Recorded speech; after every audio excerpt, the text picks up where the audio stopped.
ये भी स्टूडेंट है बीए प्रोग्राम के सेमेस्टर 5 के स्टूडेंट। तो जिन भी स्टूडेंट के पास हिस्ट्री ऑफ इंडिया 1700 से 1857 की क्रांति तक का आपके पास अगर सब्जेक्ट है तो आपके लिए वीडियो होने वाली है। तो आज हम इस वीडियो में करने वाले important question and answer history of India 1700 से 1857 तक का। तो इसका फर्स्ट पार्ट मैं ऑलरेडी करा चुकी हूँ, तो अगर आपने फर्स्ट पार्ट नहीं देखा हो तो इसका फर्स्ट पार्ट जरूर देखिएगा, क्योंकि फर्स्ट से लेकर क्वेश्चन ऑलरेडी मैं उस फर्स्ट पार्ट में करा चुकी हूँ। तो आप चैनल के प्लेलिस्ट में जाके देख सकते हैं हिस्ट्री ऑफ इंडिया को। तो चलिए वीडियो को स्टार्ट करते हैं। ये है हमारा part second history of India 1700 से 1857 का। तो इसमें हम करेंगे क्वेश्चन नंबर 7 से स्टार्ट। तो चलिए वीडियो को स्टार्ट करते हैं। तो वीडियो को स्टार्ट करने से पहले अगर आप हमारे चैनल पर नए आए हो तो नीचे देखे बेल आइकन को दबा के चैनल को सब्सक्राइब कर दीजिए, जिससे सारी नोटिफिकेशन आपके पास जल्द से जल्द पहुँच जाए। साथ ही आप हमारे टेलीग्राम चैनल से भी जुड़ सकते हैं, और हम हमारे टेलीग्राम से अगर आप ये नोट्स परचेज करना चाहते हैं ओनली 50 रुपीज़ में, आपको Hindi medium and English medium दोनों में अवेलेबल है, आप ले सकते हैं। तो चलिए वीडियो को स्टार्ट करते हैं।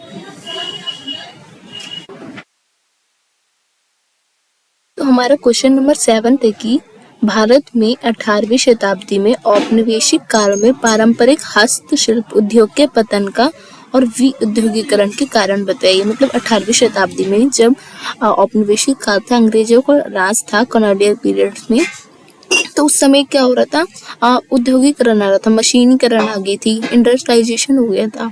तो इससे जो हमारे पारंपरिक जो हमारे भारत के हस्तशिल्प थे, लोहार सोनार चाहे जितने भी हैंडमेड चीज बनाने वाले लोग थे, उनका पतन हो गया था, क्योंकि अब मशीनें आ गई थी। तो इसका क्या कारण था, तो यही आपको बताना है इस क्वेश्चन में। तो चलिए स्टार्ट करते हैं। तो कोई भी क्वेश्चन का स्टार्ट आप इंट्रोडक्शन से करोगे। इंट्रोडक्शन में लिखोगे कि भारत में 18वीं शताब्दी में औपनिवेशिक काल का प्रवेश एक ऐसा इतिहास का मोड़ था जिसने देश के सामाजिक, आर्थिक और सांस्कृतिक परिप्रेक्ष्य को गहरे रूप से प्रभावित किया था। इस काल में भारत का पारंपरिक हस्तशिल्प उद्योग और छोटे से कुटीर उद्योग का पतन हो गया था, और यह विउद्योगीकरण की दिशा में एक निर्णायक कदम था। ब्रिटिश औपनिवेशीकरण के साथ साथ औद्योगिक क्रांति ने भारत के पारंपरिक उद्योग को भी गंभीर रूप से प्रभावित किया था। भारतीय हस्तशिल्प उद्योग को जो पहले विश्व स्तर पर अपनी श्रेष्ठता के लिए प्रसिद्ध थी, उन सब का क्या हो गया था, पतन हो गया था। जैसे कि हाथ से कपड़े उपड़े भी बनाते थे। तो औपनिवेशिक नीतियां और ब्रिटिश वाणिज्य ने के हितों के कारण गहरी क्षति हुई थी भारतीय लोगों को। तो 18वीं शताब्दी में औपनिवेशिक काल के दौरान पारंपरिक जो हमारे हस्तशिल्प उद्योग था, जितने भी हमारे धंधे थे, उस सब पतन हो गया था, और विउद्योगीकरण के कारण विस्तृत रूप से हम इसमें जानेंगे। ठीक है, इंट्रोडक्शन आपने जान लिया। अब जानते हैं कि औपनिवेशिक काल में पारंपरिक हस्तशिल्प उद्योग के पतन क्यों हुए थे। तो भारत की पारंपरिक हस्तशिल्प उद्योग को हजारों वर्षों की परंपरा और अनुभव का लाभ था, क्योंकि वो हजारों साल से भारत में चल रहे थे। भारतीय कारीगर विभिन्न प्रकार के वस्त्र बनाते थे, धातु बनाते थे, कांच के सामान बनाते थे, मिट्टी के बर्तन इत्यादि सामग्रियां बनाते थे। और ब्रिटिश औपनिवेशीकरण के दौरान इस उद्योग के पतन के कुछ प्रमुख कारण थे। तो हम कारण जानते हैं। पहला कारण था औपनिवेशिक व्यापारी की नीतियां द्वारा।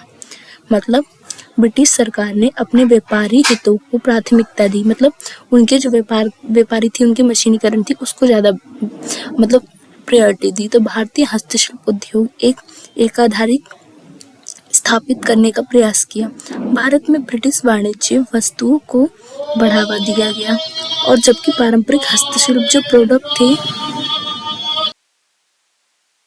तो जो ब्रिटिश सामान था उसको बढ़ावा दिया गया, और भारत के जो सामान थे ना हस्तशिल्प, उसको विदेशी बाजारों में प्रतिस्पर्धा को रोकने के लिए कई नीतियां बनाई गई कि भारत के लोग अपना प्रोडक्ट को मार्केट में ना ला सके। इसलिए बहुत सारी कानून बनाई गई। तो भारतीय कारीगरों को अपने जो प्रोडक्ट है उसको विश्व बाजार में उतारने के लिए बहुत सारी कठिनाइयों का सामना करना पड़ा। इसके परिणाम स्वरूप क्या हुआ, पारंपरिक हस्तशिल्प जो उद्योग था उसका मार्केटिंग, विपणन को मार्केटिंग कहते हैं, और आपूर्ति की श्रृंखला में भारी नुकसान हुआ, जिससे इनका पतन हुआ। पहला कारण ये था। दूसरा कारण था कि उद्योगों का मशीनीकरण होने लगा और ब्रिटिश उत्पादकों का अवगमन होने लगा। मतलब ब्रिटिश औद्योगिकरण ने भारतीय पारंपरिक उद्योग के सामने चुनौती प्रस्तुत की थी। ब्रिटिश औद्योगिक क्रांति के कारण, क्योंकि मशीनें आना स्टार्ट हो गई थी, तो बड़े पैमाने पर वस्त्र, धातु, इन सब का निर्माण क्या होने लगा, मशीन द्वारा होने लगा। तो मशीन द्वारा जल्दी बन जाता था और सस्ते दाम पे बन जाता था। तो कारीगरों की क्या हो गई, इससे नौकरी चली गई। इन उत्पादकों को भारत में सस्ते दामों पर बेच दिया जाता था। जो हाथ से बनाते थे उनको टाइम लगता था, तो वो थोड़ा महंगा बेचते थे। तो इसलिए क्या हुआ, इनकी जो भारी गिरावट आई जो भारत के हस्तशिल्प थे। तीसरा कारण था कुटीर उद्योग पर दबाव पड़ा, यानी ब्रिटिश शासन ने उद्योगों और छोटे स्तर के जो उत्पादन था उसको प्रोत्साहित करने के बजाय क्या करा, बड़े पैमाने पर औद्योगिक उत्पादन को बढ़ावा दिया, जिसके परिणाम स्वरूप पारंपरिक कुटीर उद्योगों को नजरअंदाज किया गया और उन्हें औद्योगिक तंत्र के साथ साथ तालमेल बैठाने में बहुत ज्यादा कठिनाई हुई। उदाहरण के लिए भारतीय खादी वस्त्र जो थे ये हाथों द्वारा ही बनाए जाते थे, पर क्या हुआ, ब्रिटिश ने अपने सस्ते यहाँ से माल ले जाके ब्रिटिश में कपड़े बना के यहाँ पे बेचा करते थे। तो यहाँ के जो कारीगर थे उनकी वो क्या हो गए, उनके जो उद्योग है वो बंद हो गए। चौथा कारण है कि आर्थिक शोषण होता था उनका और श्रमिकों की स्थिति दयनीय हो गई थी। यानी ब्रिटिश औपनिवेशीकरण ने भारतीय श्रमिक और भारतीय जो कारीगर थे उसका आर्थिक शोषण और शिकार करने स्टार्ट कर दिया था। मतलब ब्रिटिश अधिकारियों ने कारीगरों से सस्ते दामों पर काम करवाना स्टार्ट कर दिया था। जो वो अपने फैक्ट्री उन्होंने बिठाई थी मशीन वाली, तो उसमें वो लोग भारतीय मजदूर को रखते थे और कम पैसे में रखते थे, ज़्यादा काम कराते थे। इसके परिणाम स्वरूप कारीगरों के जीवन की जो स्थिति है वो बहुत ज़्यादा बिगड़ गई थी भारत में। पांचवा जो कारण था वो था शिकायत और विरोध की कमी थी। मतलब ब्रिटिश शासन के दौरान भारतीय समाज की सामूहिक आवाजों को दबाया गया और कारीगरों के विरोध करने की कोई व्यवस्था नहीं थी। किसी भी प्रकार के शोषण के खिलाफ कोई मजबूत विरोध या संघर्ष नहीं था, क्योंकि ब्रिटिश शासकों ने जो स्थानीय कारीगरों के साथ संगठन बिठा लिया था। तो हमने जान लिया कि मतलब जो हमारी जो ब्रिटिश शासन जो उद्योग था भारत का, उसका अंत का क्या कारण था। अब जानते हैं कि हम औद्योगिकरण के क्या कारण थे, क्यों भारत में औद्योगिकरण आया। तो औद्योगिकरण का कारण था कि भारत में 18वीं शताब्दी के अंत तक औद्योगिकरण और कृषि के क्षेत्रों में बदलाव की एक लंबी प्रक्रिया चली। ब्रिटिश औद्योगिक विकास ने भारतीय अर्थव्यवस्था को पूरी तरह से प्रभावित किया और विऔद्योगिकरण की दिशा की कारणों को जन्म दिया। मतलब पहला काम तो उन्होंने ये किया कि भारी ब्रिटिश निवेश और संसाधनों का दोहन करना स्टार्ट कर दिया। मतलब भारत में बहुत ज़्यादा निवेश करने लगे और भारत की संसाधन है उसका दोहन करने लगे।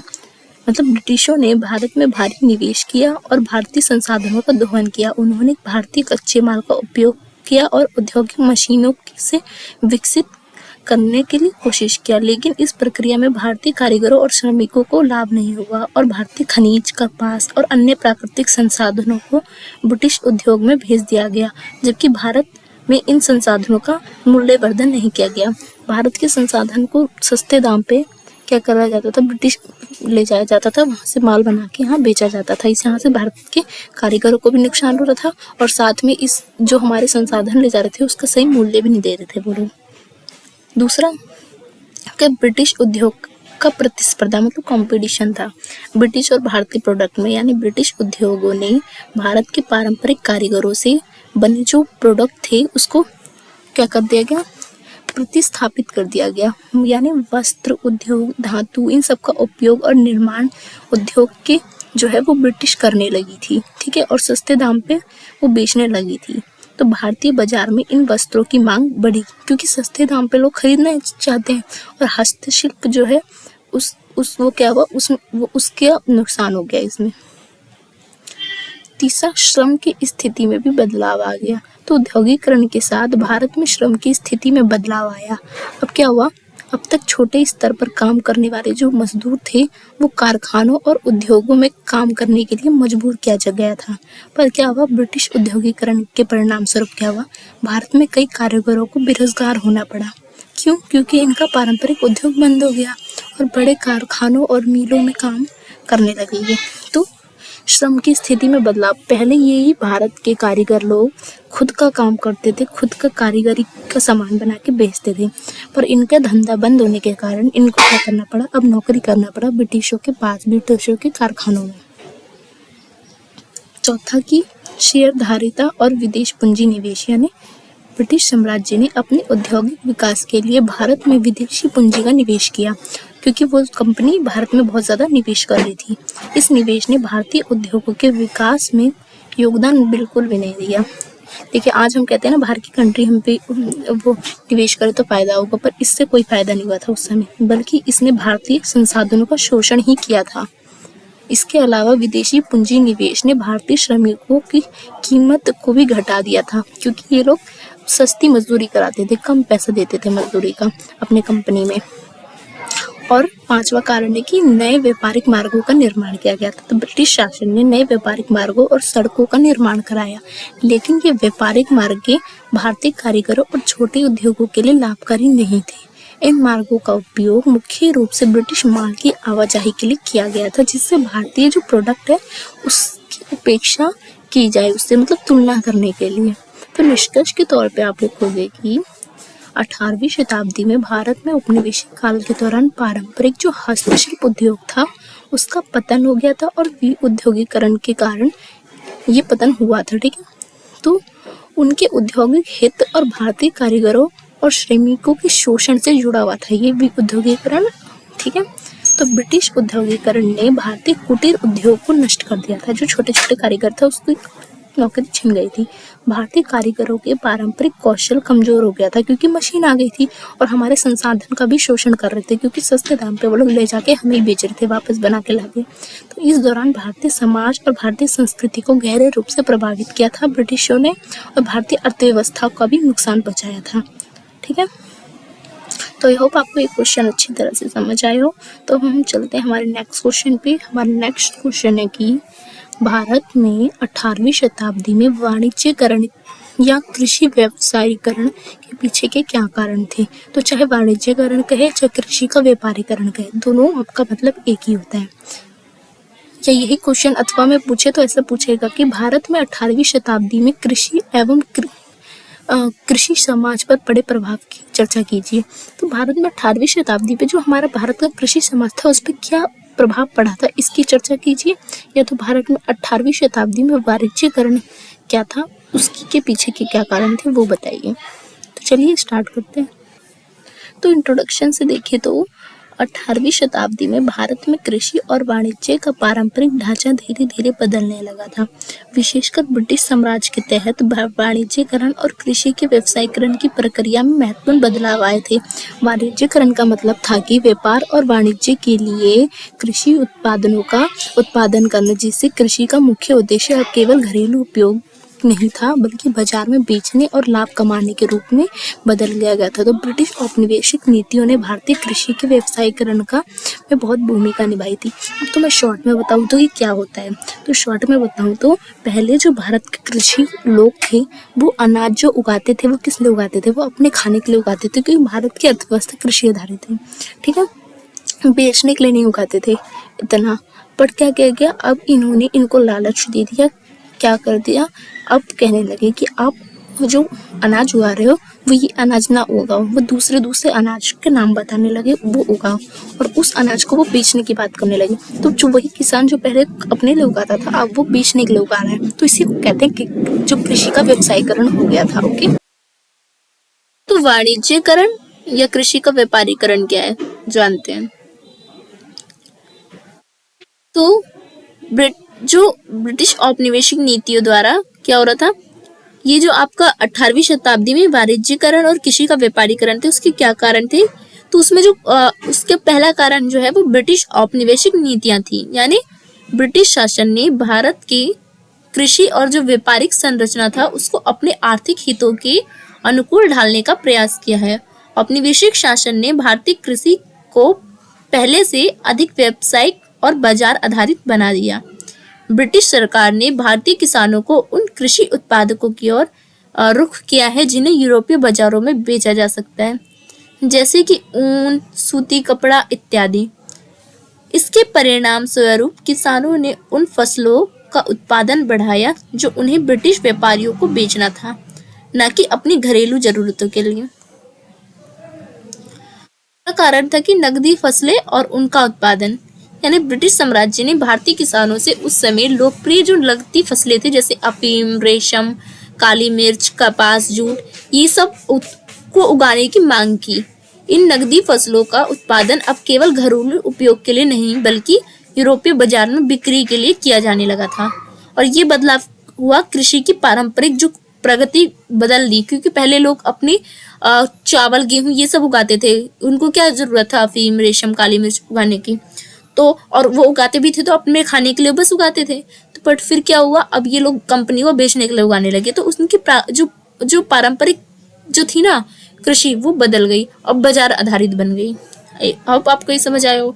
तो थर्ड रीजन था राजस्व की नीति और जमींदारी प्रणाली, यानी ब्रिटिश सरकार ने राजस्व वसूली की नीति के तहत जमींदारी और अन्य जो माध्यम से क्या करा था, कृषि उत्पादन से कर वसूलने का अधिकार दिया था। जैसे मैंने आपको बताया था बंदोबस्त का, जो रैयतवाड़ी प्रणाली थी, ये सब।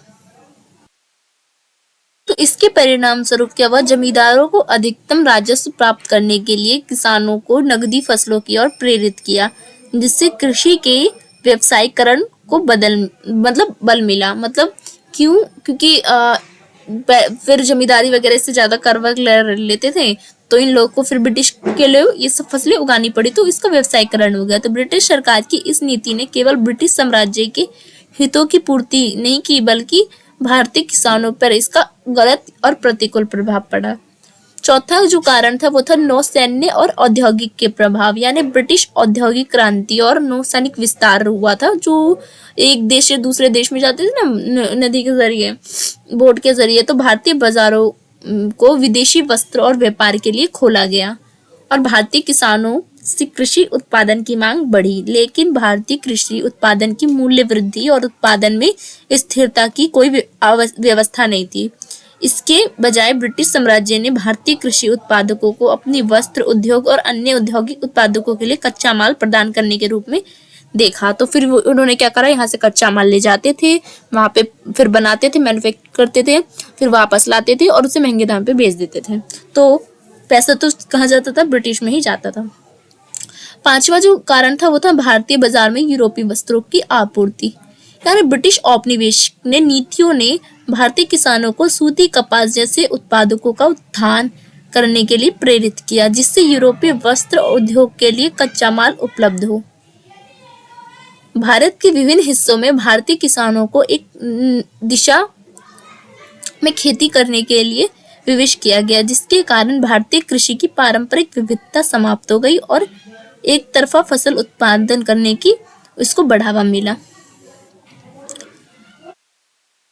कृषि समाज पे इसका क्या प्रभाव पड़ा? तो पहला प्रभाव ये पड़ा कि कृषक और जमींदारों के बीच संबंध में बदलाव आने लगे। अब कृषि का व्यवसायीकरण होने के कारण जमींदारी प्रणाली ने किसान और जमींदारों के बीच पारंपरिक संबंधों को नष्ट कर दिया।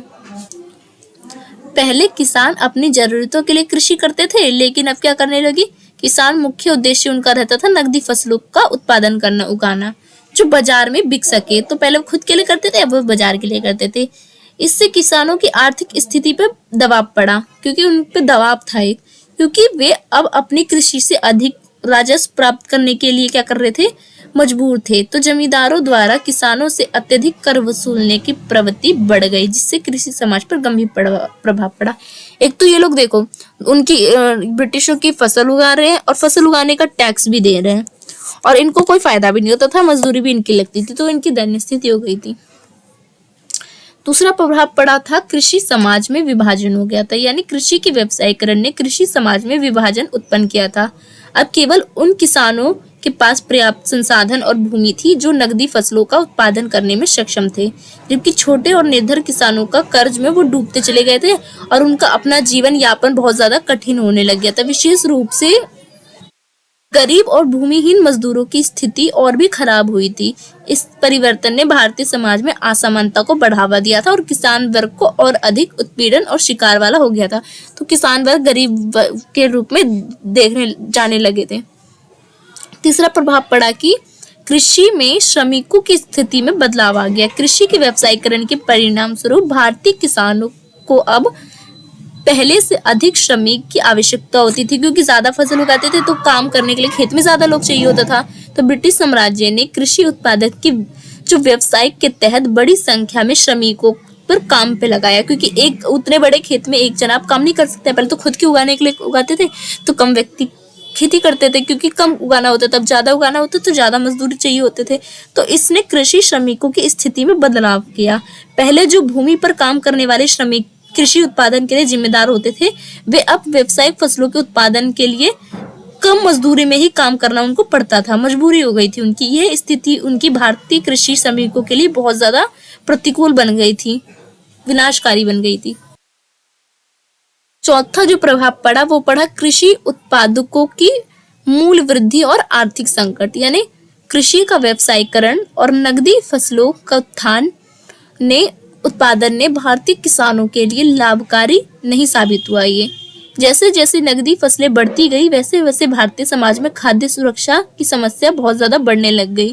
क्योंकि पहले किसान खुद क्या उगाते थे तो उनको खाने की कमी नहीं थी, पर अब वो खाने की चीज नहीं उगा रहे। कपास, जूट, ये अफीम वगैरह खा रहे हैं, थोड़ी ना खाएंगे, तो बेचने के लिए था, दूसरों के लिए जाता था बाहर, और ये खाना तो है नहीं। तो खाने के लिए इनको अब निर्भर होना पड़ा किसी और पे। तो मतलब खाद्य संकट भारत में आ गया था। जबकि भारत कृषि प्रधान देश कहलाता था, फिर भी खाद्य संकट था। किसान अब अपनी जरूरतों के लिए फसल नहीं उगा पाते थे, बल्कि केवल व्यवसाय करने के लिए ही वो लाभकारी फसल उगाने पे केंद्रित करते थे ध्यान।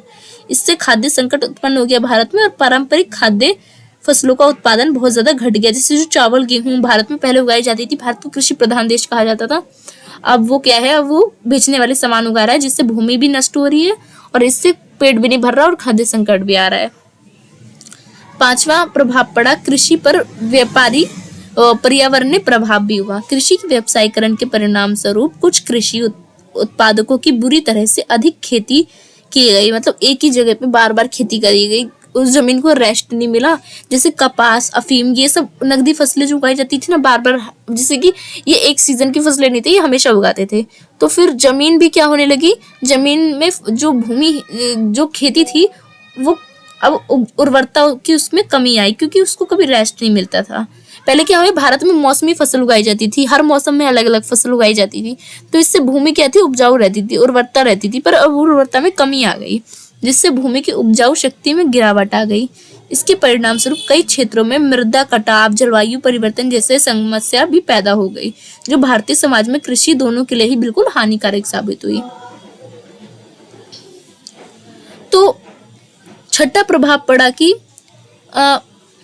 कृषि पूंजीवाद और उत्पादन में बदलाव आए। तो कृषि के व्यवसायीकरण के परिणाम स्वरूप भूमि पर ज्यादा पूंजी निवेश की आवश्यकता पड़ी, और छोटे और गरीब किसान इस पूंजी निवेश से वंचित रहे, जो वे कर्ज में डूबने लग गए। इसके परिणाम स्वरूप हुआ, बड़े जमींदार और धनी हो गए और छोटे गरीब किसान और ज्यादा गरीब हो गए। तो इनकी जो दयनीय स्थिति हो गई और अमीर किसान अमीर हो गए।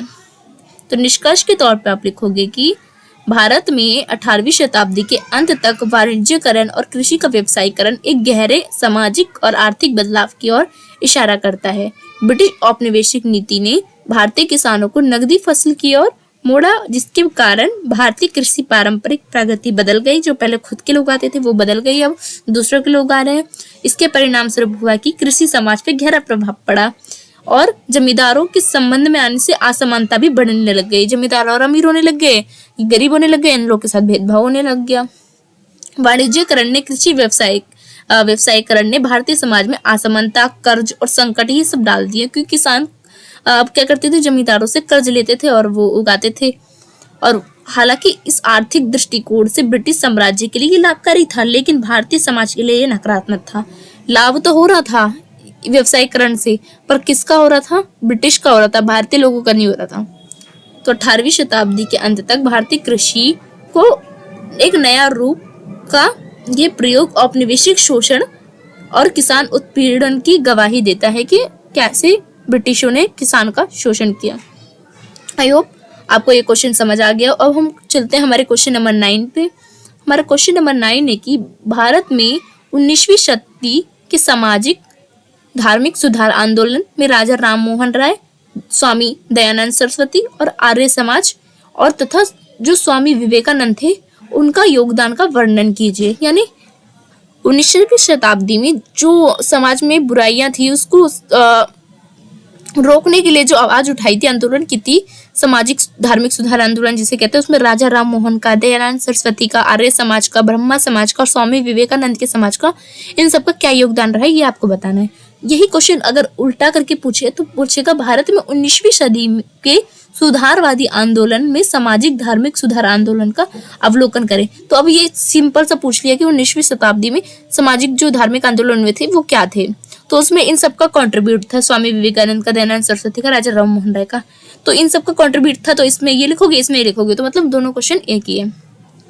तो इंट्रोडक्शन से स्टार्ट करेंगे। तो इंट्रोडक्शन में आप लिखोगे कि 19वीं सदी का भारत अंग्रेजी शासन के अधीन था और इस कालखंड में समाज में गहरे तक फैली गई समस्याएं बहुत ज्यादा थी। तो भारतीय समाज रूढ़िवाद था, विचारधाराओं से प्रेरित इस समय था।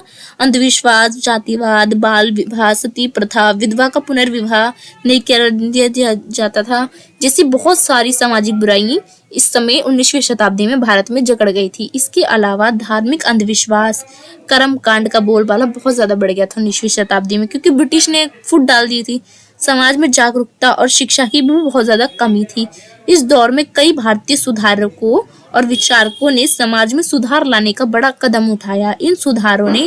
इन आंदोलनों ने भारतीय समाज में आधुनिकता लाई, भारतीय समाज को जागरूक करने का एक आयाम स्थापित किया, जिसे हम पुनर्जागरण भी कहते हैं, भारत का पुनर्जागरण। तो सामाजिक और धार्मिक सुधार आंदोलन की आवश्यकता क्यों पड़ी 19वीं शताब्दी में?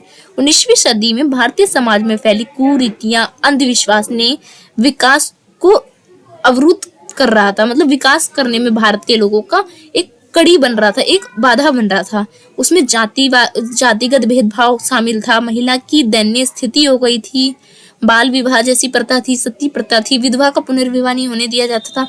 ये सब समाज में एक बुराइयां थी उस समय की, जो समाज में असमानता पैदा कर रही थी, अन्याय पैदा कर रही थी।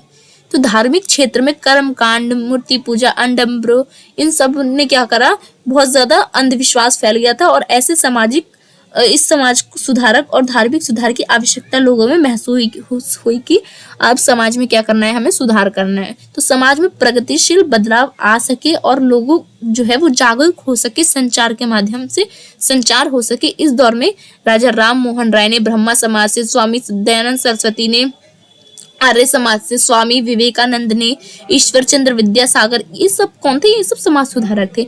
इन सब ने अपना कंट्रीब्यूट किया, योगदान दिया और क्या करा, भारतीय समाज के विकास में और इन सबको दूर करने में अपना योगदान दिया। तो सबसे पहले जानते हैं पहले समाज सुधारक जिसे कहते हैं राजा राम मोहन राय। इनको पहला समाज सुधारक, पुनर्जागरण के जनक कहा जाता है। तो राजा राम मोहन को आधुनिक भारतीय का भी जनक माना जाता है। राजा राम मोहन राय और उनका योगदान क्या था, इसको जानते हैं। राजा राम मोहन राय ने 1772 से 1833 तक में उनका जीवन काल रहा है। इन्होंने भारतीय समाज में महान सुधारक के रूप में, समाज सुधारक के रूप में और एक विचारक के रूप में इन्होंने योगदान दिया, जिन्हें आधुनिक भारत का जनक भी कहा जाता है। उन्होंने भारतीय समाज को जागरूक और प्रगतिशील बनाने के लिए कई महत्वपूर्ण कदम उठाए हैं। उनका योगदान समाज में सुधार, धार्मिक और जागरूकता और शिक्षा के क्षेत्र में बहुत ज्यादा अभूतपूर्व रहा है। उनका उद्देश्य था कि भारतीय समाज में जो अंधविश्वास है, रूढ़िवाद है और सामाजिक कुरीतियां हैं, उससे मुक्त कराना। तो उन्होंने पहला चीज क्या करा, उन्होंने पहली चीज ये करी कि सती प्रथा का विरोध किया। राजा राम मोहन राय ने भारतीय समाज में जितनी भी व्याप्त कुरीतियां थी उसके खिलाफ आवाज उठाई। इनमें से सबसे प्रमुख था कि उन्होंने सती प्रथा का विरोध किया। सती प्रथा में विधवा को क्या करा जाता था, अपने पति जो उनका मरता था उसकी चिता पे ही जिंदा जला दिया जाता था, महिला को भी, जबकि महिला जिंदा होती थी। तो इसका विरोध किया उन्होंने और राजा राम मोहन राय ने इस प्रथा को अमानवीय बताया। मतलब कहा कि मानव के लिए हितकारी नहीं है, अमानवीय है, ये अत्याचारी मानते हुए ब्रिटिश सरकार से इसे समाप्त करने की मांग की थी राजा राम मोहन राय ने। उनके प्रयासों के फलस्वरूप 1829 में ब्रिटिश सरकार ने क्या करा, सती प्रथा पे बैन लगा दिया, इसको समाप्त कर दिया। दूसरा क्या है इनका योगदान, इन्होंने ब्रह्मा समाज की स्थापना की थी। तो राजा राम मोहन द्वारा ब्रह्मा समाज की स्थापना की थी। राजा राम मोहन राय ने 1828 में ब्रह्मा समाज की स्थापना की थी। इसका उद्देश्य था कि भारतीय समाज में एक ईश्वरवाद यानी गॉड इज वन, जातिवाद खत्म करने के लिए, अंधविश्वास खत्म करने के लिए, मूर्ति पूजा, कर्मकांड, इन सब का विरोध करते हुए उन्होंने इसका पुनर्निर्माण किया था। ब्रह्मा समाज ने तर्क दिया कि वैज्ञानिक दृष्टिकोण को हमें हमेशा अपनाना चाहिए, धर्म के साथ जोड़ने की कोशिश करना चाहिए। मतलब धर्म को मानो पर धर्म में थोड़ा अंधविश्वास पूरा मत मानो, थोड़ा अगर कोई आपको भटका रहा है तो आप ये देखो कि साइंटिफिक भी देखो उस चीज में। इस समाज ने हिंदू धर्म में सुधार लाने के लिए कई महत्वपूर्ण कदम उठाए थे, जैसे कि महिलाओं के अधिकार की बात की थी, समर्थन किया था और जाति का भी विरोध किया था कि भेदभाव अछूत, ये सब बिल्कुल बेकार चीज है। तीसरा इनका योगदान रहा है कि इन्होंने महिला शिक्षा पे और उनके अधिकार का समर्थन किया है। राजा राम मोहन राय ने महिलाओं की शिक्षा और उनके अधिकारों की बात की है।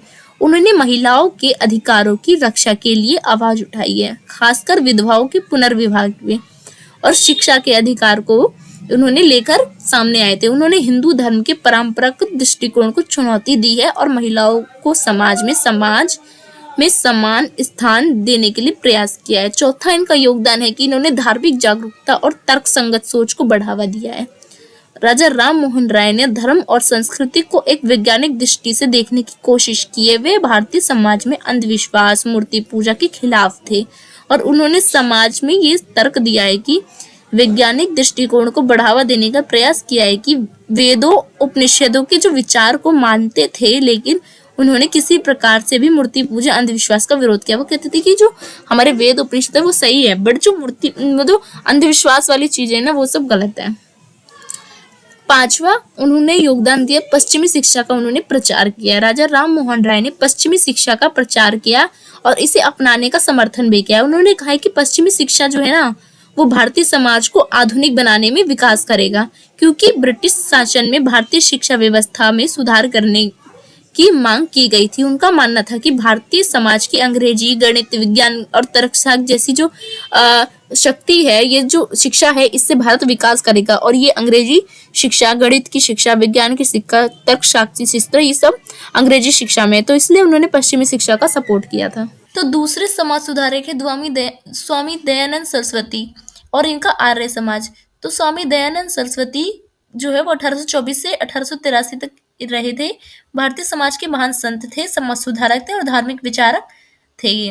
उन्होंने भारतीय समाज में अंधविश्वास, मूर्ति पूजा और कर्मकांड से मुक्त कराने के लिए काम किया था। स्वामी दयानंद का विचार था कि वेदों में सभी ज्ञान है और धर्म का सार निहित है। उन्होंने वेदों की ओर लौटने का नारा भी दिया था कि 1875 में स्वामी दयानंद ने आर्य समाज की स्थापना की और भारतीय समाज में सुधार लाने की उन्होंने कहा हिंदू धर्म में जो मतलब कर्मकांड है इसका विरोध किया, मूर्ति पूजा का विरोध किया, पर वो कह रहे थे कि वेदों की ओर लौटो, वेदों में ही सारा ज्ञान है, वो वेद को अच्छा बताते थे। स्वामी दयानंद सरस्वती का जीवन और प्रेरणा। स्वामी दयानंद का जन्म 1824 में हुआ। उनका वास्तविक नाम मूलशंकर था। जब वे किशोर अवस्था के थे, एक बार उन्होंने अपने परिवार में मूर्ति पूजा होते देखी थी और उन्होंने उसी समय ये सवाल उत्पन्न हुआ था कि यदि भगवान एक है तो उन्हें मूर्ति के रूप में क्यों पूजा जाए। इस सवाल ने ही उन्हें जीवन के मार्ग में को बदल दिया। इसके बाद वे वेदों का अध्ययन करने के लिए छोड़ कर भारतीय धार्मिकता और दर्शन के गहरे अध्ययन में जुट गए। उन्होंने हिंदू धर्म की धार्मिक प्रथाओं और अंधविश्वास और सामाजिक कुरीतियों को चुनौती भी दी और समाज में सुधार के लिए कई महत्वपूर्ण कदम भी उठाए थे। उसमें से पहला था उनकी आर्य समाज की स्थापना। स्वामी दयानंद ने 1875 में आर्य समाज की स्थापना की थी। इसका मुख्य उद्देश्य था कि वेदों का प्रचार हो।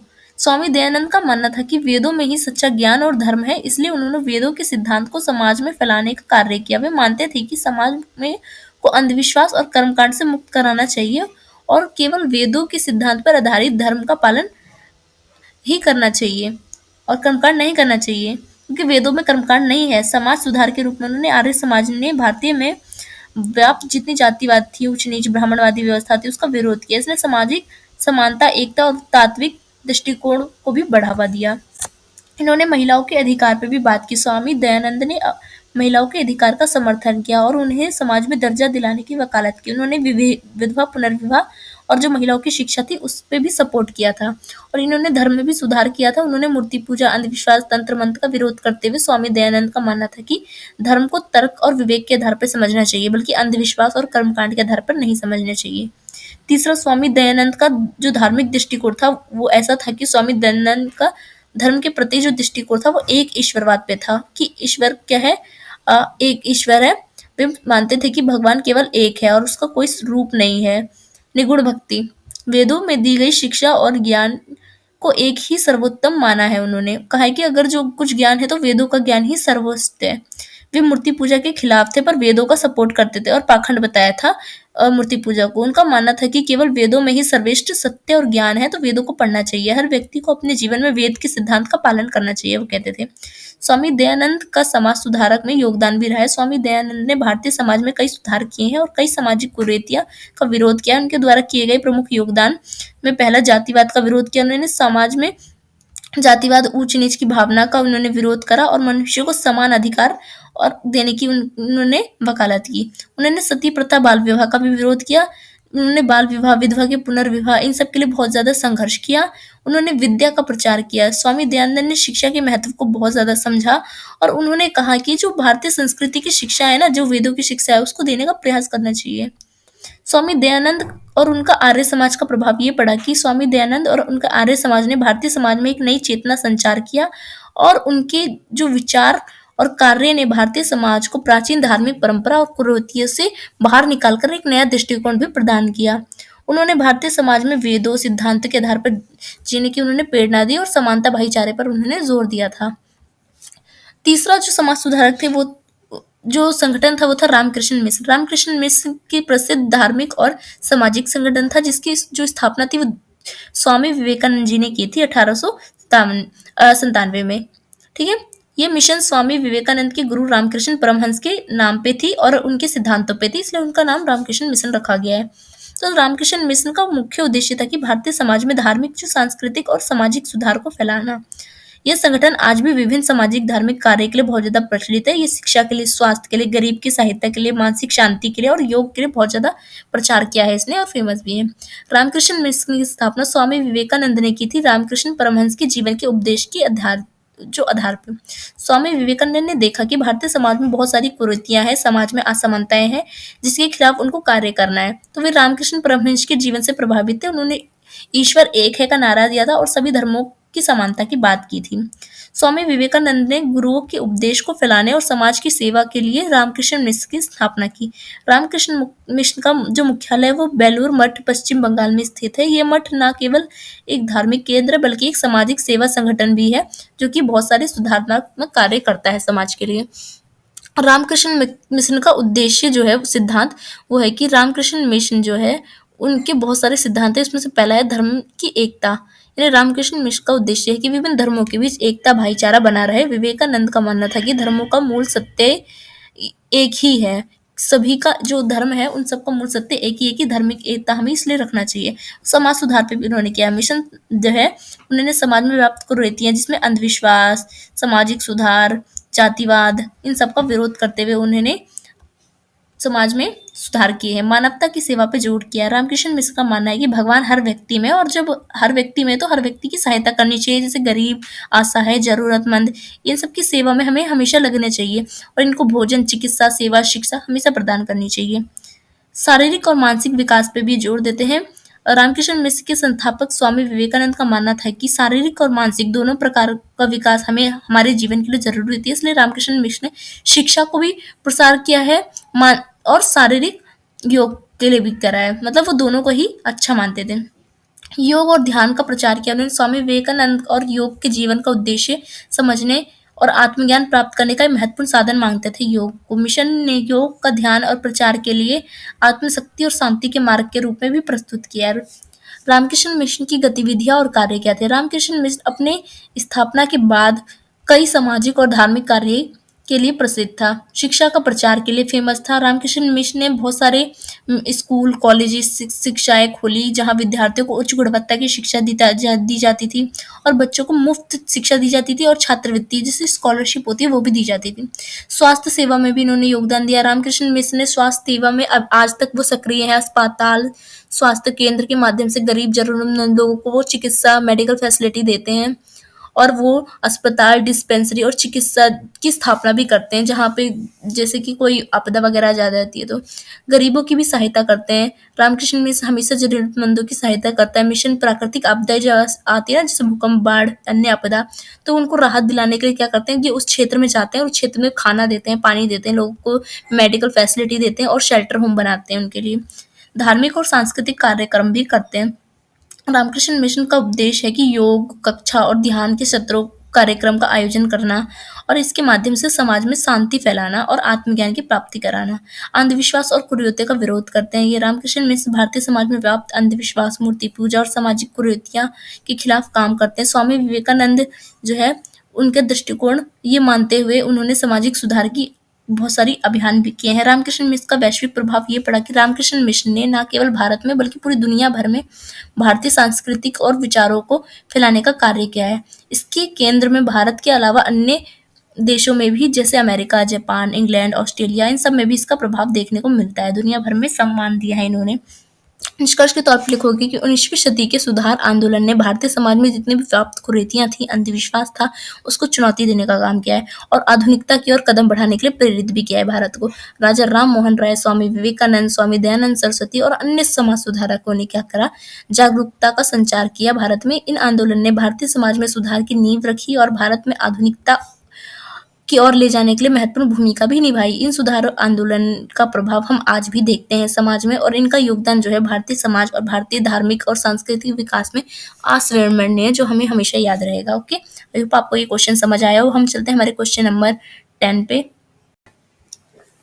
तो हमारा क्वेश्चन नंबर 10 है कि भारत में ब्रिटिश काल में शिक्षा प्रणाली के विकास का वर्णन कीजिए। अथवा हमें ये क्वेश्चन पूछेगा कि भारत में स्वदेशी शिक्षा प्रणाली और आधुनिक शिक्षा प्रणाली का क्या प्रभाव रहा है।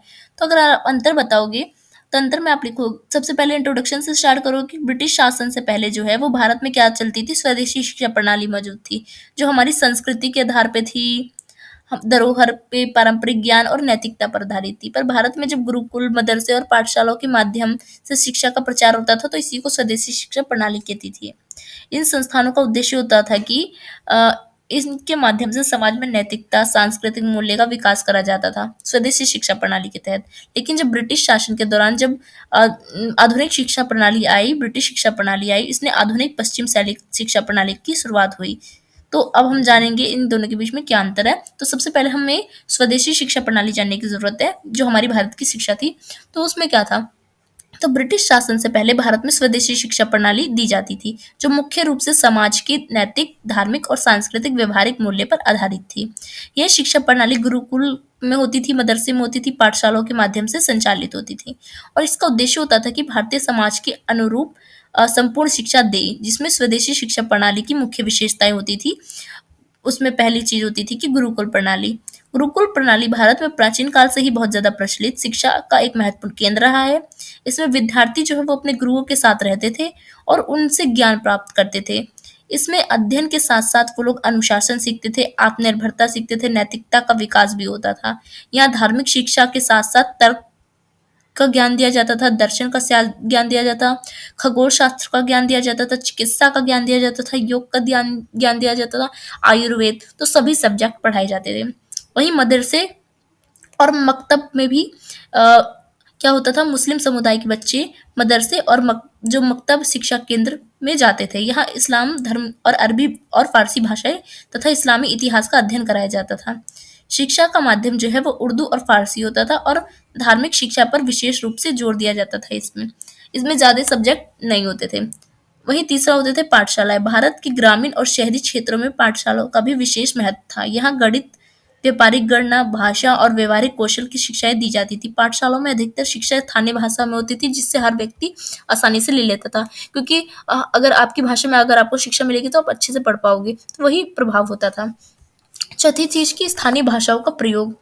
स्वदेशी शिक्षा प्रणाली का प्रमुख आकर्षण वाला जो चीज था वो था कि शिक्षा जो है आसान और सुलभ हो जाती थी स्थानीय शिक्षा में होने के कारण। जैसे मराठी लोग मराठी मीडियम, पंजाबी लोग Punjabi medium, Urdu Urdu medium, Hindi medium, Rajasthani medium, तो सारे मीडियम होते थे। तो स्थानीय लोगों को क्या होती थी, अपनी भाषा में पढ़ने में बहुत ज्यादा ईजी हो जाता था। पांचवा, समग्र विकास पर जोर दिया जाता था।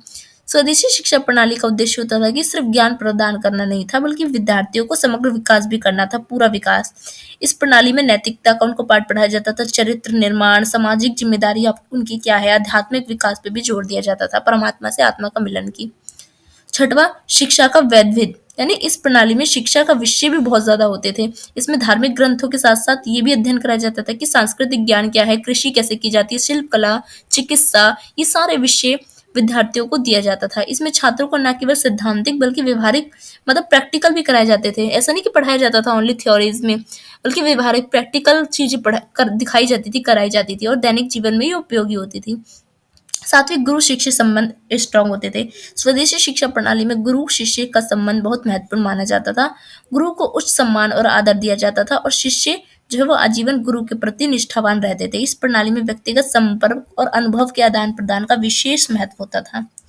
आठवीं चीज, सामाजिक एकता का प्रतीक भी होता था। ये स्वदेशी शिक्षा प्रणाली भारतीय समाज की विभिन्न जाति, धर्म और वर्गों को एकजुट करने का भी कार्य करती थी, क्योंकि सब एक साथ पढ़ते थे। इसमें समाज के सभी लोग शामिल होते थे और सामाजिक एकता का ये प्रतीक और अवसर मिलता था लोगों को। अब जानते हैं हम कि ब्रिटिश शिक्षा प्रणाली कैसी थी। तो ब्रिटिश शिक्षा प्रणाली जो आज की हम देखते हैं ना, जो आज आप पढ़ रहे हो, मैं पढ़ रही हूँ, तो वो ब्रिटिश शिक्षा प्रणाली ही है।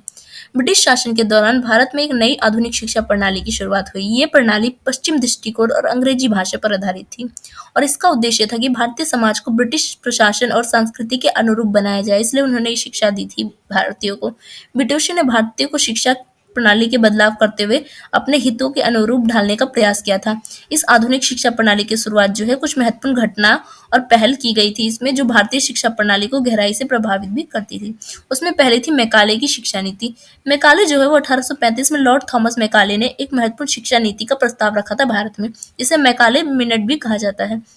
उन्होंने अंग्रेजी शिक्षा को माध्यम बनाने का और भारतीय को अंग्रेजी शिक्षित करने की वकालत की थी। मैकाले का मानना था कि भारतीय लोगों को अंग्रेजी भाषा और पश्चिमी ज्ञान देकर उन्हें सभ्य बनाया जाए। वो लोग जो मैकाले है उसने बड़ा ये कोट किया था कि जो भारतीय लोग हैं वो असभ्य है, जो सिविलाइज नहीं है उसको हम सिविलाइज कर रहे हैं, उसको हम सभ्य बना रहे हैं, वो बर्बर है उसको हम सभ्य बना रहे हैं, मतलब कि आप लोग गवार हो, हम आपको पढ़ा लिखा रहे हैं, ऐसा वाला सीन। उनका विचार था कि अंग्रेजी के माध्यम से भारतीयों को ब्रिटिश शासन के अधीन प्रशासनिक और व्यवहारिक कार्यों के लिए प्रशिक्षित किया जाए, जिससे वो काम कर सके उनके लिए। दूसरा है वुड का डिस्पैच। जो वुड का डिस्पैच है वो 1854 में हुआ था। चार्ल्स वुड द्वारा प्रस्तुत किया गया था। ये भारतीय शिक्षा के इतिहास में एक महत्वपूर्ण दस्तावेज माना जाता है। इसे भारतीय शिक्षा चार्टर भी कहा जाता है। वुड डिस्पैच ने भारत में शिक्षा के 3 जो स्तर है उसको लागू किए थे, जो आज भी हम चल रहे हैं। प्राथमिक, माध्यम, उच्च शिक्षा और माध्यमिक शिक्षा। जैसे होती है ना हमारी, हम पहले जाते हैं नर्सरी क्लास से पढ़ते हैं प्राथमिक शिक्षा में, फिर माध्यमिक शिक्षा होती है 5वीं तक, फिर उच्च शिक्षा होती है 12 तक, फिर उसके बाद कॉलेज होता है। तो वो जो आज हम देखते हैं ना ये चीज़, आज हम मॉडर्न शिक्षा को ही पढ़ते हैं, हम हमारी पारंपरिक शिक्षा को नहीं पढ़ते हैं। इस नीति के तहत शिक्षण संस्थानों की स्थापना और शिक्षकों के परीक्षण पर जोर दिया गया था। इसके अलावा इसमें महिलाओं की शिक्षा को भी प्रोत्साहन दिया था, क्योंकि ब्रिटिश शिक्षा में एक चीज़ ऐसी थी कि महिलाओं को शिक्षा दी जाती थी। इसमें विज्ञान, गणित और अन्य विषय की पढ़ाई भी होती थी। तो अंग्रेजी शिक्षा का प्रचार प्रसार इससे बहुत ज़्यादा हुआ। विश्वविद्यालय और कॉलेज की स्थापना अंग्रेजी शिक्षा प्रणाली के तहत ही हुई, जो आज हम देखते हैं जितने भी स्कूल चाहे कॉलेज होती है। तो ये जो महत्वपूर्ण शैक्षिक संस्थान जो है, जिसमें से मुख्य रूप से कॉलेज और विश्वविद्यालय शामिल है, वो 1857 में भारत के 3 प्रमुख विश्वविद्यालय कलकत्ता, मद्रास और बॉम्बे विश्वविद्यालय की स्थापना की गई थी। विश्वविद्यालयों में अंग्रेजी माध्यम में पढ़ाई जाती थी और इसमें पश्चिमी ज्ञान दी जाती थी, गणित की शिक्षा दी जाती थी, सामाजिक ये सामाजिक विज्ञान है जो सोशियोलॉजी, सोशल साइंस, ये सब पढ़ाई जाती थी। इसके अतिरिक्त Presidency College Kolkata, Elphinstone College Mumbai और मद्रास में क्रिश्चियन कॉलेज की स्थापना के दौरान ये किया गया था। ठीक है। चौथी चीज, अंग्रेजी भाषा का प्रचार हो रहा था इससे। ब्रिटिश काल की आधुनिक शिक्षा प्रणाली में अंग्रेजी भाषा को प्रामुख्यता दी थी और अंग्रेजी माध्यम से पढ़ाई ने भारतीय पश्चिम साहित्य, विज्ञान और आधुनिक ज्ञान के प्रति भारतीय लोगों में रुचि जगा दी थी। अंग्रेजी का ज्ञान भारतीयों को सरकारी, प्रशासनिक और कार्यों में अवसर प्रदान करता था, जैसे आज भी जरूरी होता है वैसे ही। इससे भारतीय समाज में एक नया अंग्रेजी जानने वाला शिक्षित वर्ग हो गया था, जैसे कि आज भी है, जिसमें चलकर आगे चलकर आंदोलन और स्वतंत्रता संग्राम में इन्होंने भूमिका निभाई। पांचवा है पाठ्यक्रम और विषयों में भी बदलाव हुए थे। ब्रिटिश काल की आधुनिक शिक्षा प्रणाली में धार्मिक और सांस्कृतिक शिक्षा की जगह विज्ञान, गणित, अंग्रेजी साहित्य, इतिहास, ये सब पढ़ाया जाता था, तो इन सबको प्राथमिकता दी गई थी। भारतीय शिक्षा प्रणाली का एक नया ढांचा तैयार हो गया था। सब्जेक्ट जो है वो एक नए नए सब्जेक्ट लोग पढ़ने लगे थे। पारंपरिक भारतीय विषयों की उपेक्षा की गई थी कि पश्चिम ज्ञान को बढ़ावा दिया गया, जिसमें भारतीय विद्यार्थियों को विज्ञान, तक शक्ति, ये सब पढ़ाया जाता था। इसमें छठी चीज हुई थी कि महिलाओं की शिक्षा पर जोर दिया गया था। ब्रिटिश शासन में महिलाओं की भी शिक्षा पे ध्यान दिया गया था। इससे पहले महिलाओं की शिक्षा बहुत ज्यादा कठिन होती थी या कम होती थी। ब्रिटिश काल में महिलाओं की शिक्षा को प्रोत्साहन मिला और मिशनरी स्कूल जैसी संस्थान स्थापित किया गया, जिसके द्वारा महिलाओं को जागरूकता और शिक्षा में भूमिका निभाई। सातवां समाज पे प्रभाव पड़ा कि ब्रिटिश शिक्षा प्रणाली ने भारतीय समाज में कई परिवर्तन किए। इससे एक शैक्षिक वर्ग भारत में अंग्रेजी जानने वाला आ गया, जिससे ब्रिटिश शासन के खिलाफ जो है लड़ाई लड़ने में नेतृत्व प्रदान किया था, भारतीय लोगों का नेतृत्व किया था।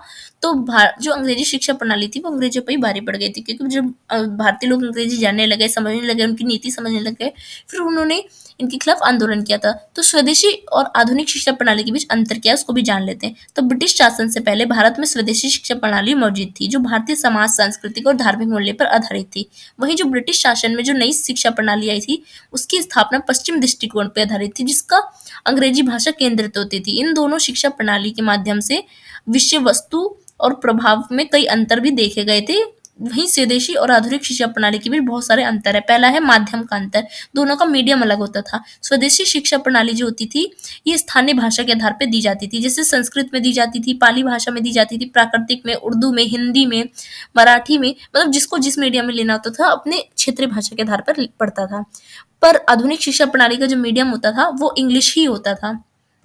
वहीं दूसरी चीज शिक्षा का उद्देश्य, जो एजुकेशन का जो ऑब्जेक्टिव होता था, तो स्वदेशी शिक्षा प्रणाली का ये होता था कि नैतिकता सिखाए लोगों को, धर्म सिखाए, सांस्कृतिक मूल्य, सामाजिक, धार्मिक, सांस्कृतिक का विकास करा जाए। पर जो आधुनिक शिक्षा प्रणाली है उसका उद्देश्य ये होता था कि उनको प्रशासन के लिए और व्यापार के लिए पढ़ाया जाए और तैयार किया जाए लोगों को, विज्ञान, तकनीकी ज्ञान, तर्कशास्त्र का उपयोग करके।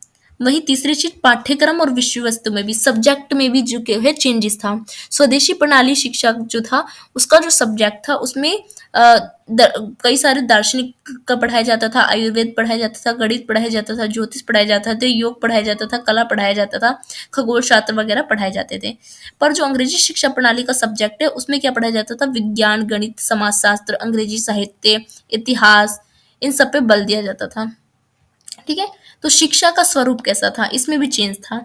तो स्वदेशी शिक्षा का स्वरूप था कि गुरु शिष्य परंपरा पर आधारित था, जहां विद्यार्थी गुरुओं के साथ ही रहता था और व्यक्तिगत रूप से शिक्षा प्राप्त करता था। इसका स्वरूप जो है वो आत्मनिर्भरता सिखाता था, बच्चों को अनुशासन और नैतिकता को बढ़ावा देता था। पर आधुनिक शिक्षा प्रणाली में लोग गुरु शिष्य की परंपरा इतनी अच्छी नहीं थी।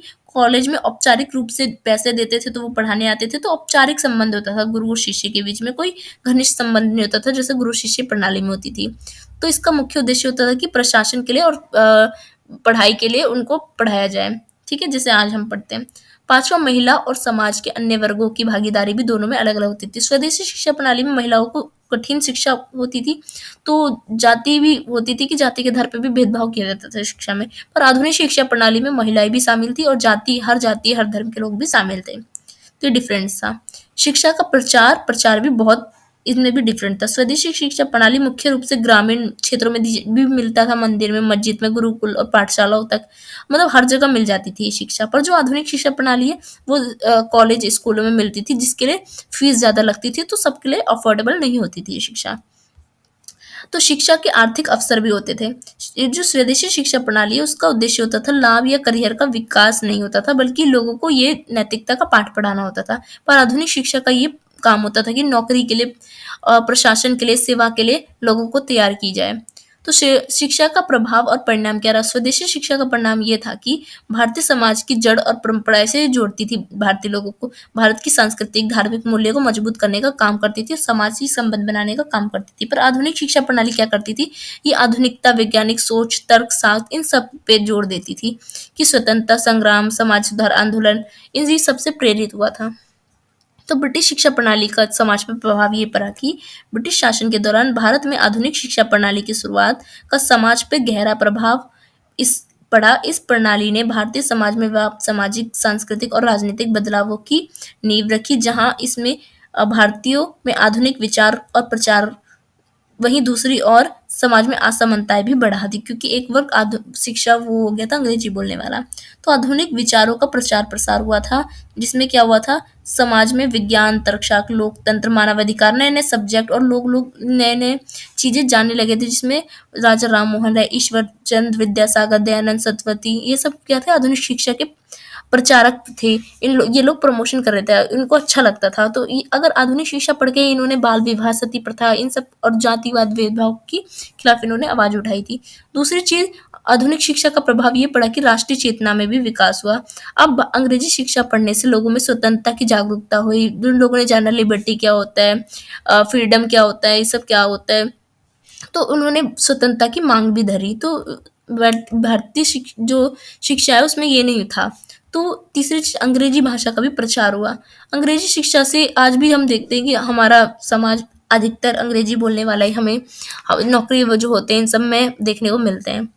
एक नए मध्यम वर्ग उदय हुआ, जिसे आज भी हम देखते हैं और उस समय भी, कि एक पढ़ा लिखा वर्ग जो कि अंग्रेजी बोलने वाला है, वो जो कि समाज सुधार आंदोलन में भी उन्होंने नेतृत्व करने का काम किया था, वो उभरा। पांचवा, महिलाओं शिक्षा पर जागरूकता। तो इसका ये प्रचार हुआ कि अब जो वुमेन्स है उनको भी मिशनरी स्कूलों द्वारा क्या दी जा रही थी, शिक्षा दी जा रही थी, और उनके अधिकार भी जो है वो उभर रहे थे। परंपरागत शिक्षा और सांस्कृतिक मूल्य की अनदेखी हो गई थी, इसका भी ये प्रभाव पड़ा। आधुनिक शिक्षा आने से जो हमारी भारत की परंपरागत शिक्षा थी, गुरुकुल शिष्य प्रणाली थी, मदरसे की प्रणाली थी, ये सब कम हो गई। अब स्कूल कॉलेज में पढ़ाई ज्यादा हो गई। जाति और वर्ग विभाजन में भी वृद्धि हुई, क्योंकि क्या हुआ, उच्च वर्ग के लोग तक सीमित थी ये शिक्षा, नीचे वर्ग के लोग ले नहीं पाते थे क्योंकि बहुत महंगी होती थी शिक्षा। तो हमें जाति विभाजन भी देखने को मिल गया था। अर्थव्यवस्था पे भी प्रभाव पड़ा। आधुनिक शिक्षा प्रणाली ने भारतीयों को अंग्रेजी भाषा और तकनीकी ज्ञान सिखाकर ब्रिटिश प्रशासन और कंपनी में रोजगार के लिए तैयार किया। इससे सरकारी पेशेवर नौकरी का अवसर बढ़ने लगे और भारतीय जो ब्रिटिश शासन के अधीन हो गए। और हालांकि पारंपरिक कारीगर और किसान जो है उनकी स्थिति कमजोर होती गई, क्योंकि जो पढ़े लिखे लोग थे वो अच्छी अच्छी नौकरी पा लेते थे और किसान अभी भी वैसे ही रह जा रहे थे। तो नौवीं चीज, पश्चिम सभ्यता और जीवन शैली पर भी प्रभाव पड़ा था। ब्रिटिश शिक्षा प्रणाली के माध्यम से पश्चिमी शिक्षा और जीवन शैली पर प्रभाव ऐसा पड़ा कि भारतीय समाज पे भारतीय युवा जो है पश्चिम शैली रहन सहन, जैसे आज भी हम देखते हैं ना, पूरा हम वेस्टर्न कल्चर अडॉप्ट करते हैं, तो उसका यही प्रभाव पड़ा। नहीं था लेफ्ट साइड चलना, ब्रेड खाना, बहुत सारी ऐसी चीजें जो कि पश्चिमी चीज है, जो कि हमारी भारतीय नहीं थी। तो हम मतलब पश्चिमी कल्चर को अडॉप्ट कर लिया हम लोगों ने। तो निष्कर्ष के तौर पे अगर आप कहोगे तो ब्रिटिश शिक्षा प्रणाली का भारतीय समाज पर व्यापक प्रभाव पड़ा। इसने भारतीय समाज में आधुनिकता लाई, विज्ञान लाया, तर्क शक्ति लाई और लोकतंत्र विचार का विकास किया। इसने स्वतंत्रता संग्राम और समाज सुधारक आंदोलन को प्रेरित भी किया। हालांकि इसके नकारात्मक प्रभाव भी दिखे, जैसे कि सांस्कृतिक और पारंपरिक शिक्षा का नुकसान हो गया, हास हो गया, सामाजिक भेदभाव बढ़ गए, वृद्धि हो गई इसमें। एक विशेष वर्ग जिसे अंग्रेजी भाषा के आधार पर अधिक सम्मान दिया जाने लगा, जिसको अंग्रेजी आती थी। कुल मिलाकर ब्रिटिश शिक्षा प्रणाली ने भारतीय समाज को एक नई दिशा तो दी, लेकिन इसके परिणाम भी मिश्रित रहे हैं, कहीं सकारात्मक भी रहे हैं तो कहीं नकारात्मक भी रहे हैं। आई होप आपको ये क्वेश्चन समझ आया हो। अब हम चलते हैं हमारे क्वेश्चन नंबर 11 पर। हमारा 11 क्वेश्चन है कि भारत में 1857 के विद्रोह का प्रथम स्वतंत्रता संग्राम से कहीं अधिक था। क्या आप इस कथन से सहमत है? ये बताइए। या तो यही क्वेश्चन, भारत में 1857 विद्रोह की प्राकृतिक स्वरूप या कारण की व्याख्या कीजिए। अगर ये दोनों क्वेश्चन आते हैं तो आपका आंसर जो होगा वो एक ही होने वाला है।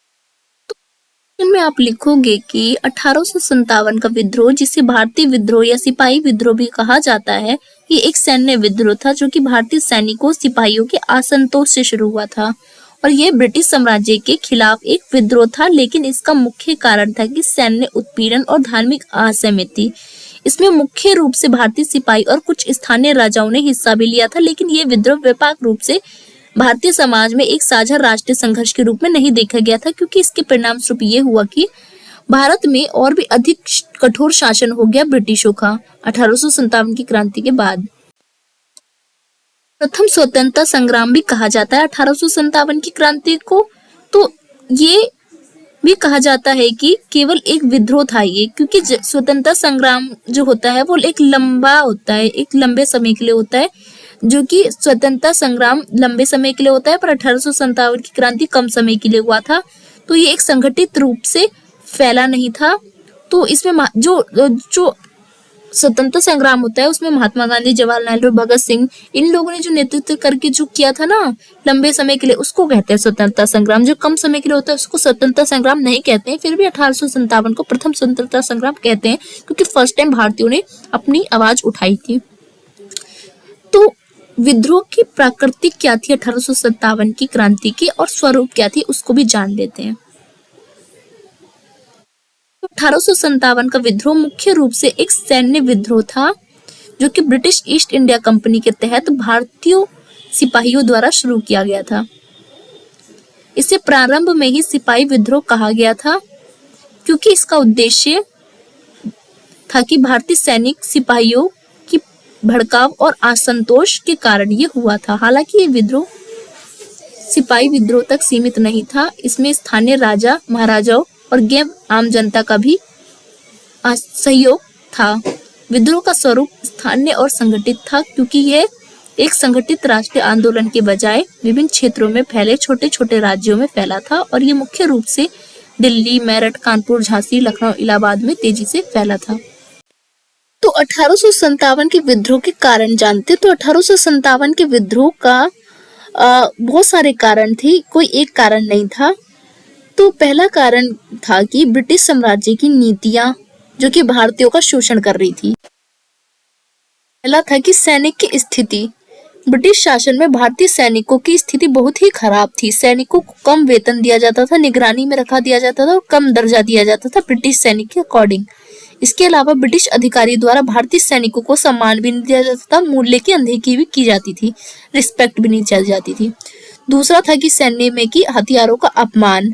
1857 की विद्रोह की शुरुआत का सबसे बड़ा जो कारण था, और जिसे तत्कालीन भी कारण कहते हैं, वो था एनफील्ड राइफल, जिसे जो कि है उसको मुंह से खोलना पड़ता था उस कारतूस को, और उसमें ये अफवाह फैली थी कि बताया गया था कि वो जो कारतूस है ना उसको गाय की और सुगर की चर्बी से बनाया जा रहा है, जिसमें गोली रखते थे और गोली को छीलने के लिए मुंह में लेना पड़ता था।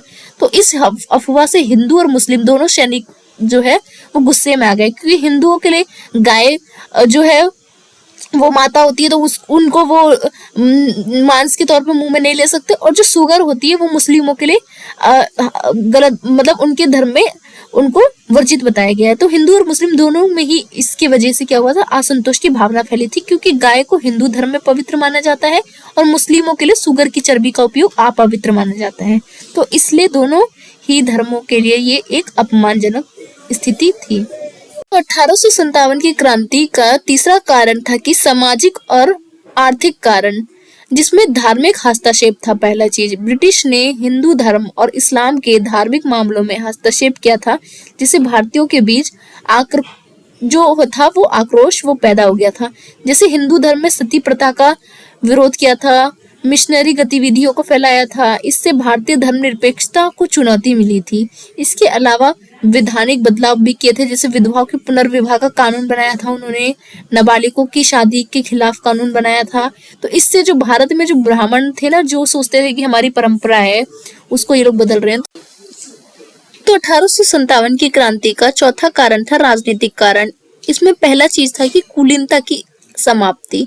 ब्रिटिशों ने नया प्रशासनिक ढांचा और पुराने सामंती व्यवस्था का विरोध किया, और भारतीय कुलीन राजाओं और जमींदारों के लिए एक चिंता का विषय बन गया था ये चीज। लॉर्ड डलहौजी द्वारा लागू की गई थी जो ड्रॉपिंग ऑफ लैब्स की नीति, जिसके तहत उनको आत्मनिर्भरता को खत्म कर दिया गया और कई भारतीय रजवाड़ों को ब्रिटिश साम्राज्य में शामिल कर लिया गया।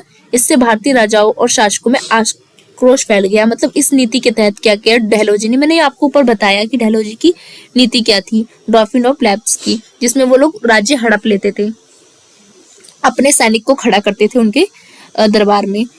दूसरा था आर्थिक असंतोष। ब्रिटिश की व्यापारिक और औद्योगिक नीतियों ने भारतीय उद्योग को नष्ट किया और भारतीय कारीगर जो थे, श्रमिक थे, किसान थे, उसको भारी नुकसान हुआ और भारतीय उद्योग की बंदी हो गई, जिससे वृद्धि कम होना हो गया, खर्चों में वृद्धि हो गई, आम जनता के बीच बहुत ज्यादा असंतोष बढ़ गया। तो ये भी कारण बना ब्रिटिश जो 1857 की क्रांति था उसका। तो पांचवा जो कारण था 1857 का, वो था कि ब्रिटिश विस्तारवाद और भारतीय एकता की भावना को खतरा। ब्रिटिशों ने भारतीय उपमहाद्वीप के विभिन्न हिस्सों को नियंत्रित करने के लिए क्षेत्रीय राज्य और राजवंशों के बीच एकता को जोड़ा था। यह राजनीतिक असंतोष भारतीयों में एकता और विरोध की भावना का कारण बन गया। एकजुट होकर विभिन्न वर्गों ने समुदाय ने ब्रिटिश साम्राज्य के खिलाफ विद्रोह कर दिया। तो कारण आपको पता चल गया। अब जानते हैं हम 1857 की विद्रोह के परिणाम क्या हुए थे। तो 1857 का विद्रोह पहला स्वतंत्रता संग्राम के परिणाम जो है वो भारतीय इतिहास में एक महत्वपूर्ण मोड़ था।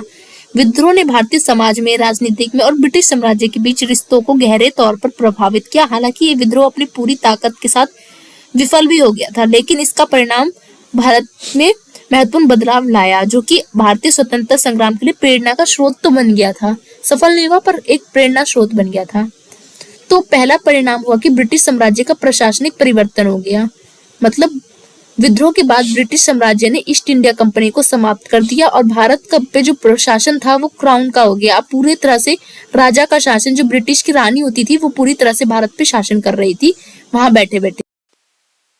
1858 में ब्रिटिश सरकार ने क्वीन विक्टोरिया का आदेश जारी किया, जिसमें उन्होंने ये घोषणा कर दी कि भारतीय प्रशासन सीधे ब्रिटिश क्राउन के तहत अब होगा, ईस्ट इंडिया कंपनी के द्वारा नहीं होगा।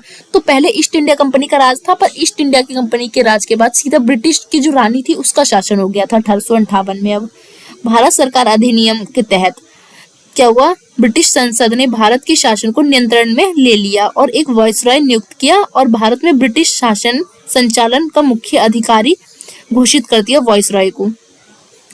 दूसरा प्रभाव पड़ा कि भारतीय प्रशासन में भी बदलाव आए। ब्रिटिश साम्राज्य ने भारतीयों के अपने प्रशासनिक संबंधों में कुछ सुधार किए। हालांकि अधिकांश प्रमुख प्रशासनिक और सैन्य पदों पर ब्रिटिश अधिकारी को नियुक्त जारी रखा, लेकिन भारतीयों में भी कुछ को इस प्रशासन में लिया गया। सैन्य में भी परिवर्तन किए गए। भारतीय सैनिकों की स्थिति को सुधारने के लिए कोशिश की गई, लेकिन ब्रिटिशों ने भारतीय सैनिकों के प्रति अपनी विश्वासघात और अंधविश्वास को पूरी तरह से नहीं घटाया था और भारतीयों को अभी भी सेना में उच्च पद जो था वो कम था।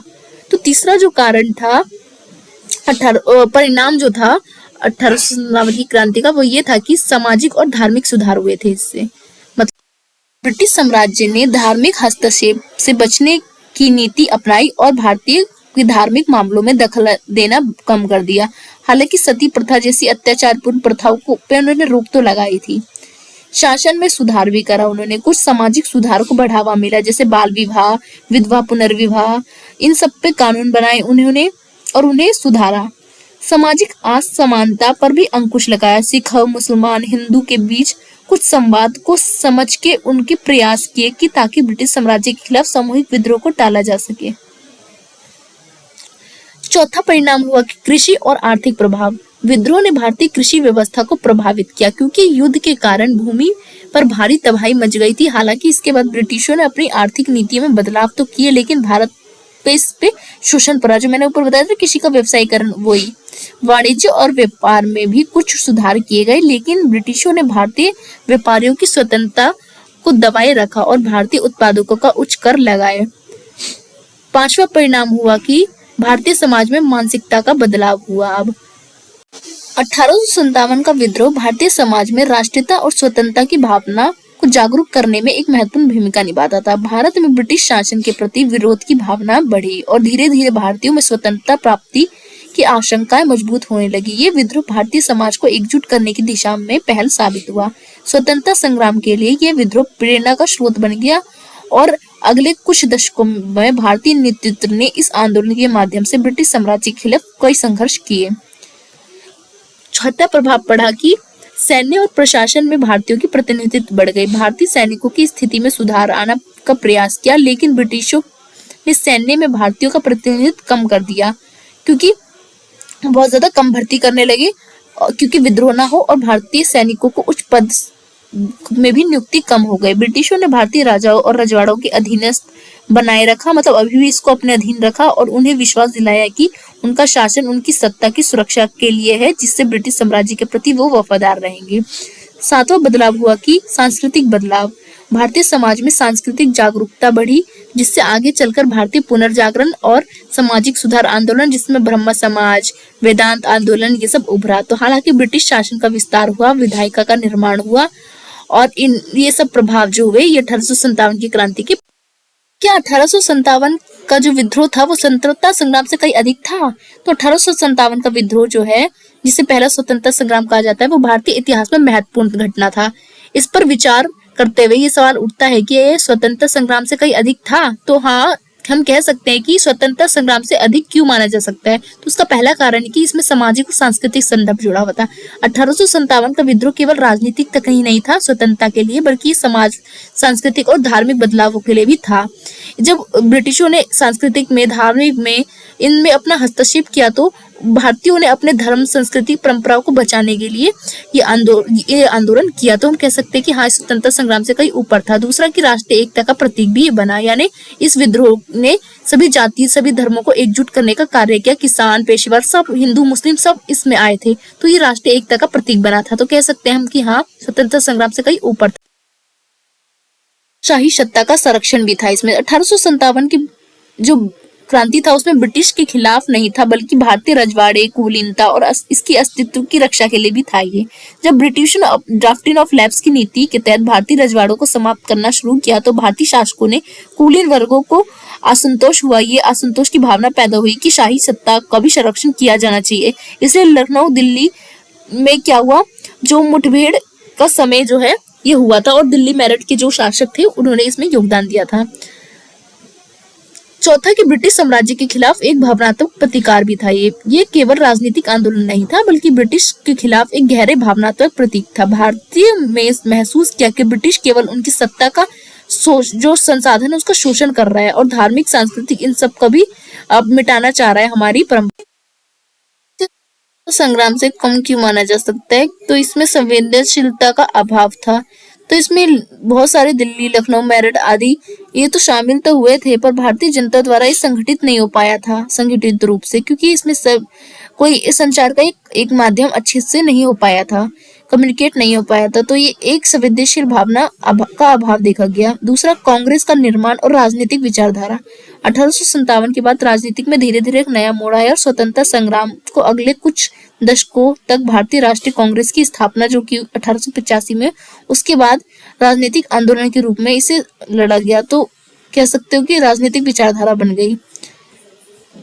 तीसरी, विद्रोह की सीमित सफलता। विद्रोह का नेतृत्व जो था वो अच्छा नहीं हुआ, जिस कारण ये विफल रहा। चौथा, विद्रोह का उद्देश्य सीमित था, क्योंकि सबका उद्देश्य अपना एक उद्देश्य था। किसी की उद्देश्य था कि कारतूस हटाना, किसी का अलग, किसी का अलग, तो संगठित नहीं हो पाया उद्देश्य। निष्कर्ष के तौर पर लिखोगे कि इस प्रकार 1857 का विद्रोह संग्राम जो है वो स्वतंत्रता संग्राम से कहीं अधिक था, क्योंकि ये भारतीय समाज के लिए सांस्कृतिक, सामाजिक और राजनीतिक रूप से एक महत्वपूर्ण मोड़ था, जिसमें भारतीयों में स्वतंत्रता की भावना को जगाया। हालांकि ये विद्रोह असफल रहा, लेकिन इसके परिणाम स्वरूप भारतीयों में ब्रिटिश साम्राज्य के खिलाफ विद्रोह भावना जागृत हुई और आगे चलकर स्वतंत्रता संग्राम में परिवर्तन हो गए। ये विद्रोह भारतीय राष्ट्र और एकता के लिए प्रेरणा का स्रोत बना और भारत में स्वतंत्रता प्राप्ति के संघर्ष की नींव रखी। आई होप आपको ये क्वेश्चन सारे मैंने आपको करा दिए।